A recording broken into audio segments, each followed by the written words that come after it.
ചോദ്യം ചോദിക്കുന്ന ഓരോ വ്യക്തിയുടെ പൂർണ്ണ സമ്മതത്തോടു കൂടിയാണ് ഈ ഒരു വീഡിയോ യൂട്യൂബിൽ പോസ്റ്റ് ചെയ്യുന്നത്. ഈ ഒരു കമ്മ്യൂണിറ്റിയിൽ ഫ്രീ ആയി ജോയിൻ ചെയ്യണമെന്നുണ്ടെങ്കിൽ ഞങ്ങൾ അപ്ഡേറ്റ്സിനെ കുറിച്ച്, ട്രെയിനിങ്ങിനെ കുറിച്ച്, അല്ലെങ്കിൽ കോച്ചിങ്ങിനെ കുറിച്ചിട്ട് എല്ലാം ചോദ്യം ചോദിക്കാൻ ആഗ്രഹം ഉണ്ടെങ്കിൽ നിങ്ങൾ യൂട്യൂബിൽ ഡിസ്ക്രിപ്ഷനിൽ 2 ലിങ്ക് ഉണ്ട്. ഒന്ന് മലയാളത്തിലുള്ള ലിങ്ക്, ഒരു വാട്സപ്പ് ഗ്രൂപ്പിലേക്കുള്ള ലിങ്കും, മറ്റത് ഇംഗ്ലീഷ് വാട്സപ്പ് ഗ്രൂപ്പിലേക്കുള്ള ലിങ്ക്. അതിൽ ഏതിലും നിങ്ങൾക്ക് ജോയിൻ ചെയ്യാം, അല്ലെങ്കിൽ 2ലും ജോയിൻ ചെയ്യാം. I'll see you in the WhatsApp group. Hi, Sensei. Hello. Hello. എനിക്ക് vertical learning and horizontal learning അതിനെ പറ്റി ഒന്ന് പറഞ്ഞു തരുമോ? ഓക്കെ. ഹൊറിസോണ്ടൽ ലേണിംഗ് എന്ന് പറഞ്ഞു കഴിഞ്ഞാൽ നമ്മൾ ഒരുപാട് കാര്യങ്ങൾ പഠിക്കുന്നുണ്ട്. പക്ഷേ ആ ഒരു എല്ലാം പഠിക്കുന്നുണ്ട്. പക്ഷെ അതൊരിക്കലും നിങ്ങൾ ഏത് ജോബിനാണോ അല്ല ഏത് പ്രൊഫഷനാണോ നിങ്ങളുള്ളത്, ആ പ്രൊഫഷനെ സഹായിക്കില്ല. പക്ഷെ എല്ലാം അറിയാം. അതൊരു വലിയ കാര്യമുണ്ടോ?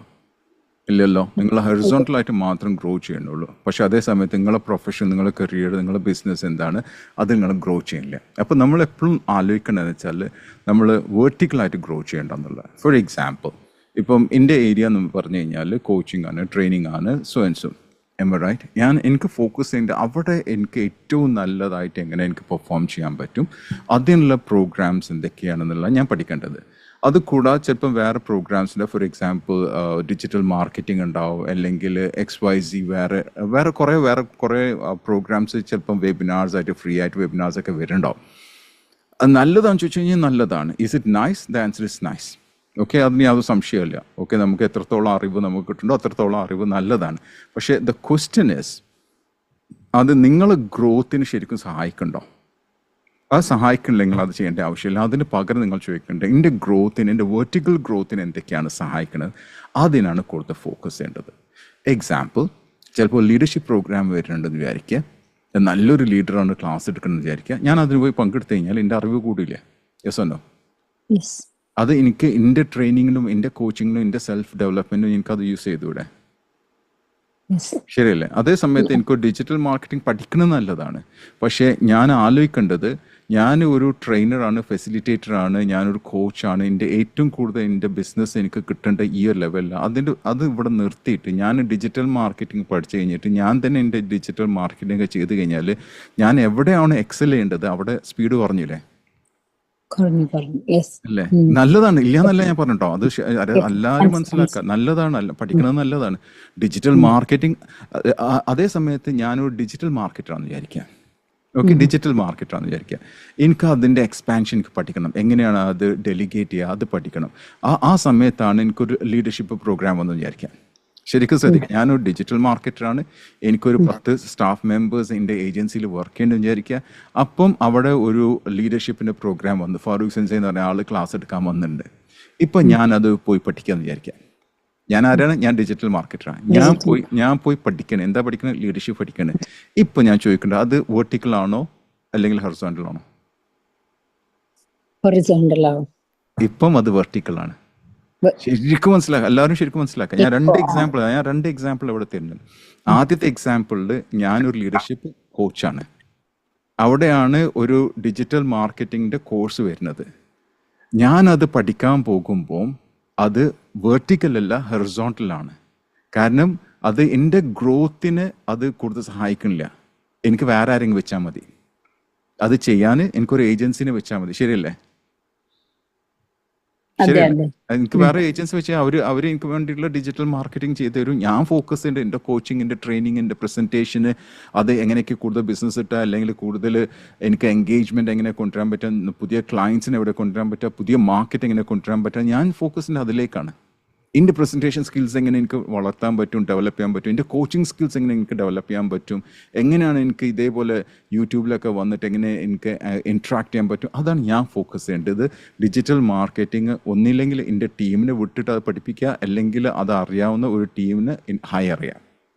രണ്ടാമത്തെ കേസ് പറഞ്ഞത്, ഞാനൊരു ഡിജിറ്റൽ മാർക്കറ്ററാണ്.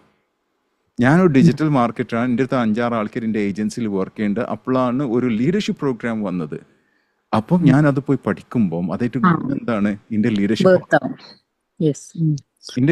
വളരുമ്പോൾ ഓട്ടോമാറ്റിക് എന്താ, ഞാൻ ബെറ്റർ ലീഡർ ആകുമ്പോൾ എന്താ, എൻ്റെ ടീമിനെ എനിക്ക് നന്നായി മെയിൻറ്റെയിൻ ചെയ്യാൻ പറ്റും. അപ്പം എൻ്റെ ബിസിനസ്സാണ് ഗ്രോ ചെയ്യണത്.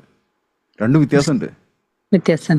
ഓക്കെ, അപ്പം നമ്മൾ എപ്പോഴും ആലോചിക്കേണ്ടത്, ഇതായിട്ട് ഈ XYZ എന്നുള്ള പ്രോഗ്രാം കൊണ്ട് എൻ്റെ ഡെവലപ്മെൻറ്റിന് ഇപ്പം ഞാൻ എന്താ ചെയ്യണത് അതിലേക്കൊരു ഗ്രോത്ത് ഉണ്ട്, ആ സ്റ്റീപ്പ് ഗ്രോത്ത് ഉണ്ടെങ്കിൽ അത് പോയി ചെയ്യാം. അതിനാണ് നമ്മൾ വേർട്ടിക്കൽ ലേണിംഗ് എന്ന് പറയാം.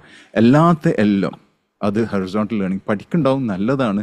പക്ഷെ നിങ്ങൾ ഏത് ബിസിനസ്സിലാണോ, നിങ്ങൾ ഏത് ഏരിയയിലാണ് നിങ്ങൾ ചാമ്പ്യൻ ആവാൻ ഉദ്ദേശിക്കുന്നത്, അവിടെ അത് വളർത്തുന്നില്ലെങ്കിൽ, അത് വളരില്ലെങ്കിൽ, എക്സ്പെനാൻഷ്യൽ ഗ്രോത്ത് ഇല്ലെങ്കിൽ, വെറും അവിടെ മാത്രം സ്പ്രെഡ് ചെയ്ത് നിൽക്കണം, താഴെ മാത്രം ഇങ്ങനെ സ്പ്രെഡ് ചെയ്ത് നിൽക്കുന്നുണ്ട്. നിങ്ങൾക്ക് അറിയാം, പക്ഷേ നിങ്ങൾക്ക് എന്താണെന്നുള്ള അറിയില്ല. ഇനി ഇതിൻ്റെ മറ്റൊരു ദോഷം എന്താ വെച്ചാൽ, നിങ്ങളെല്ലാം പഠിക്കുമെന്ന് വിചാരിക്കാം. ഇപ്പം ഞാൻ പല ആൾക്കാരും ശ്രദ്ധിച്ചിട്ടുണ്ട്, ഇത് നമ്മൾ മറ്റൊരു ലെവലിലേക്ക് കൊണ്ടുവരാം. ചിലർ ഞാൻ ചോദിക്കും നിങ്ങൾ ആരാണെന്ന് ചോദിച്ചു കഴിഞ്ഞാൽ അവർ പറയും, എസ്പെഷ്യലി ഞാൻ ഒരു എക്സാമ്പിൾ എടുക്കാം, കോച്ചസിൻ്റെ എടുക്കാം. അവർ പറയും ലൈഫ് കോച്ചാണ്, അവർ പറയും ഞാൻ പാരൻറ്റിങ് ചെയ്യലുണ്ട്, ഞാൻ റിലേഷൻഷിപ്പ് ചെയ്യലുണ്ട്, ഞാൻ ബിസിനസ് ചെയ്യലുണ്ട്. അപ്പോൾ ഒരു 5-10 ചെയ്യുമ്പോൾ ഞാൻ പറയും പിന്നെ നിങ്ങൾ ആരാണ്? അല്ല സെൻസ് ഞാൻ ഇതും ചെയ്യില്ല. ഞാൻ പറയാം അതല്ല, നിങ്ങൾ ആരാന്ന് പറയും. ഇവർക്ക് എന്താണ് കൺഫ്യൂഷൻ വെച്ചാൽ എല്ലാം ചെയ്യണം എന്നുള്ള പറയുമ്പോൾ അത് ഭയങ്കര നല്ലതെന്നാ വിചാരം. അത് ശരിക്കും തെറ്റാണ്. നിങ്ങൾ ഉള്ള കസ്റ്റമേഴ്സും ക്ലയൻസും നിങ്ങൾക്ക് നഷ്ടപ്പെടുക ചെയ്യുക. നിങ്ങൾക്ക് നഷ്ടപ്പെടുക ചെയ്യുക. ഇപ്പം കേരളത്തിലോ പുറത്തോ എവിടെയെങ്കിലും ലീഡർഷിപ്പിന് ആവശ്യമുള്ള ഒരു പ്രോഗ്രാം, സെമിനാർ ആയിക്കോട്ടെ, സ്പീച്ച് ആയിക്കോട്ടെ, കീനോട്ട് സ്പീച്ച് ആയിക്കോട്ടെ, എനിക്കൊരു കോൾ വന്നിട്ടുണ്ടാവും.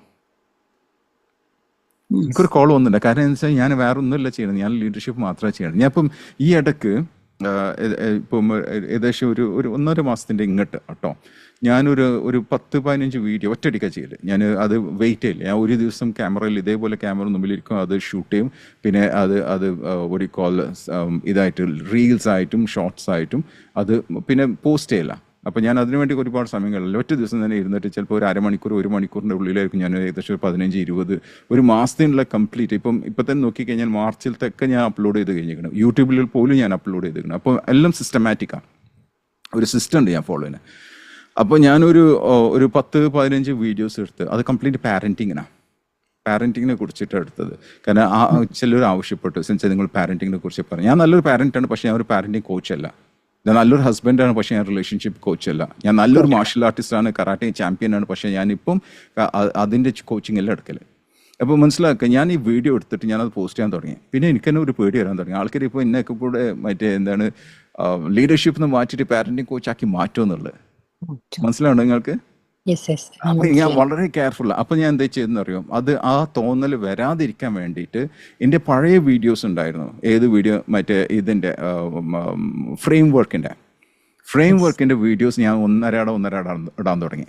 നിങ്ങൾ പോയി നോക്കിയാൽ മതി, എൻ്റെ സ്ട്രാറ്റജി നോക്കിക്കഴിഞ്ഞാൽ അറിയാം. ഒരു ദിവസം പാരന്റിങ് ആണെങ്കിൽ ഒരു ദിവസം ഫ്രെയിം വർക്ക്, ഒരു ദിവസം പാരന്റിങ് ഫ്രെയിം വർക്ക്. കാരണം വെച്ചാൽ ആ തെറ്റിദ്ധാരണ വരാതിരിക്കാൻ വേണ്ടിയിട്ട്. ഇയാൾ മാറിയില്ല, ഇയാൾ അതിൽ തന്നെ ഉണ്ട്, പക്ഷെ പാരന്റിങ് ഇടയ്ക്കിടയ്ക്ക് ഒരു ഡോസ് കൊടുക്കേണ്ടത് മാത്രം. നമ്മൾ ഒരു ക്രെഡൻഷ്യൽ നമ്മൾ എടുത്തിട്ടുണ്ടെങ്കിൽ, ഒരു ഏരിയയിൽ നമ്മൾ എത്തിയിട്ടുണ്ടെങ്കിൽ ആ ഒരു ബ്രാൻഡിലാണ് അറിയപ്പെടേണ്ടത്, അല്ല വേറെ ബ്രാൻഡിലേക്ക് പോകാൻ പാടില്ല. അത് വളരെ കൃത്യമായിട്ടായിരിക്കണം. ഇപ്പൊ നമ്മൾ ഇത് കൊടുക്കാം, മൈജി എന്ന് കൊടുക്കാം. മൈജി എന്തിനാണ് റെപ്രസെന്റ് ചെയ്യണത്? മൈജി കേട്ടില്ലേ ബ്രാൻഡ്? കേട്ടിട്ടുണ്ട്, പക്ഷെ എന്താന്ന് എനിക്ക് അറിയില്ല. ആരെങ്കിലും ഉണ്ടോ അവിടെ പറയാന് മൈജി എന്തിനാ റെപ്രസെന്റ് ചെയ്യണത്? Electronics goods. Exactly correct. വേറെ ഒന്നുമില്ല, ഹൗസ് ഹോൾഡ് ഗുഡ്സ് അല്ല, ഫർണിച്ചർ അല്ല, വേറെ ഒന്നുമില്ല. അത് അവർ ഇലക്ട്രോണിക് പ്രൊഡക്ട്സ് ആണ് അവർ ഫോക്കസ് ചെയ്യണത്. റൈറ്റ്? സോ വളരെ ക്ലിയർ ആയിരിക്കണം. അതേപോലെ തന്നെ നിങ്ങൾ ശ്രദ്ധിച്ചിട്ടുണ്ട്, ഇപ്പൊ നമ്മളൊരു ആക്ടറിനെ തന്നെ എടുത്തു കഴിഞ്ഞാൽ അവർ ഒരു ഒരു ലാംഗ്വേജിലെ ആക്ടർ മറ്റു ലാംഗ്വേജിൽ പോയി കഴിഞ്ഞാൽ പോലും അവർ അറിയപ്പെടുന്നത് ആദ്യത്തെ ലാംഗ്വേജിലായിരിക്കും. ചിലപ്പോൾ അവർ മറ്റ് ലാംഗ്വേജിലൊക്കെ വിജയിച്ചിട്ടുണ്ടോ, പക്ഷെ എപ്പോഴും അറിയപ്പെടുന്നത്, ഇപ്പം മമ്മൂട്ടിൻ്റെ അടുത്ത് കൊടുക്കാം, തമിഴിൽ ചെയ്തിട്ടുണ്ട്, ഹിന്ദിയിലൊക്കെ ചെയ്തിട്ടുണ്ട്, പക്ഷെ നമ്മൾ അറിയപ്പെടുന്നത് എന്താണ്? മലയാളത്തിലല്ല. അപ്പൊ നമ്മൾ ഒന്നിലാണ് ഫിക്സ് ചെയ്യേണ്ടത്. ആരാണോ മലയാളം വിട്ടിട്ട് രണ്ടാമത്തെ മൂന്നാമത്തെ ഭാഷയിൽ പോയിക്കണം, അവർ കംപ്ലീറ്റ് താന്നിട്ടുണ്ടാവും. എത്ര പേര് അംഗീകരിക്കുന്നുണ്ട്? ഒന്ന് വിട്ടിട്ട് 2, 3, 4 പോയി കഴിഞ്ഞാൽ പിന്നെ കാര്യം പാൻ ഇന്ത്യ എന്നൊക്കെ പറഞ്ഞു കഴിഞ്ഞാൽ പിന്നെ കുറച്ച് കഴിഞ്ഞ് കഴിഞ്ഞാൽ എല്ലാം കൂടെ താവണം. അവർ അവിടെ ഇല്ല ഇവിടെ ഇല്ല അതായി മാറും. So always focus on one. ആ ഒന്നിൽ ഫോക്കസ് ചെയ്ത് കഴിഞ്ഞാൽ you can become a champion. Because അത് ലേസർ ഫോക്കസ് ആണ്, ലേസർ ക്ലിയർ ആണ്. നമ്മൾ ഇതുപോലെ സണ്ണിന്റെ റേ പോലെ it has to be very laser clear. So always keep in mind, നിങ്ങൾ ഒരു ഹിമാലയം കയറണമെന്നുണ്ടെങ്കിൽ ഹിമാലയത്തിന് ചുറ്റും കയറോ അല്ലെങ്കിൽ ഹിമാലയത്തിന് മേലേക്കാണോ കയറല്? വെറുതെ ഇങ്ങനെ ചുറ്റി കറങ്ങേണ്ട ആവശ്യമില്ല. നിങ്ങൾ നോക്കേണ്ട എത്ര ടോപ്പായിട്ട് എത്ര സ്പീഡിൽ അങ്ങോട്ട് കയറാൻ പറ്റും, അതാണ് ചെയ്യാൻ പറ്റില്ല. അപ്പോൾ നിങ്ങൾക്ക് എവിടെ എത്തേണ്ടത് അവിടെ എത്താൻ പറ്റുള്ളൂ. So therefore focus on vertical. Vertical learning ആകുമ്പോൾ നമ്മൾ കൂടുതൽ നമ്മളെ പ്രൊഡക്റ്റീവ് ആക്കാനും നമുക്കൊരു ബ്രാൻഡ് ആവാനും ഹെൽപ്പ് ചെയ്യുന്നത് വെർട്ടിക്കൽ ലേണിംഗ് ആണ്. Absolute no doubt about it. കാരണം അതിന്റെ എക്സ്പേർട്ടായി മാറി. നിങ്ങൾ വേറെ 100 കാര്യങ്ങളെ പറ്റിയല്ല പഠിക്കുന്നത്, നിങ്ങൾ ഇതിന്റെ കാര്യത്തിന് 100 പ്രാവശ്യം പഠിക്കേണ്ടത്. ഞാൻ ഒരു എക്സാമ്പിളും കൂടെ പറഞ്ഞുതരാം, അപ്പൊ നിങ്ങൾക്ക് ശരിക്കും മനസ്സിലാവും. ഒരു വ്യക്തി ബ്രൂസ്ലിനോട് ചോദിച്ചതാണ്, ഒരു വ്യക്തി ബ്രൂസ്ലിനോട് ചോദിച്ചു, ബ്രൂസ്ലി പറഞ്ഞതാണ്, അതായത് ഒരു വ്യക്തി 10,000 കിക്ക് ഓരോ പ്രാവശ്യം ചെയ്യണതാണോ വലുത്, അല്ലെങ്കിൽ ഒരു കിക്ക് 10,000 പ്രാവശ്യം ചെയ്യണതാ വലുത്? നിങ്ങൾ പറ, ഏതാണ് സ്ട്രോങ്ങും പവർഫുൾ ഏതായിരിക്കും? 10,000 കിക്ക് ഓരോ പ്രാവശ്യം ചെയ്യണതാണോ, അല്ലെങ്കിൽ ഒരു കിക്ക് 10,000 പ്രാവശ്യം ചെയ്യണതാണോ? 1 കിക്ക് 10,000 പ്രാവശ്യം.